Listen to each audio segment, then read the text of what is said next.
का रे, डोळ्यात पाणी का? फक्त यासाठी रडतोयस ना की तुला माझ्याकडे अक्कलकोटला येता येत नाहीये.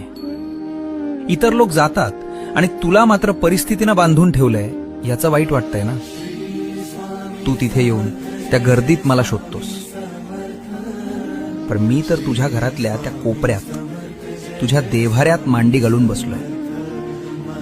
बाळा, मंदिरात मी राजा म्हणून बसलोय, लोकांचं गाऱ्हाणं ऐकायला, पण तुझ्या घरात मी बाप म्हणून वावरतोय, तुला सांभाळायला.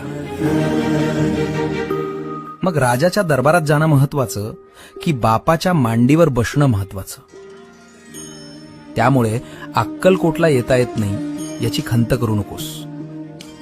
आत्ता याच क्षणी डोळे मिट आणि बघ, मी तुझ्या समोर उभा नाहीये, तर मी तुझ्या आत बसलोय.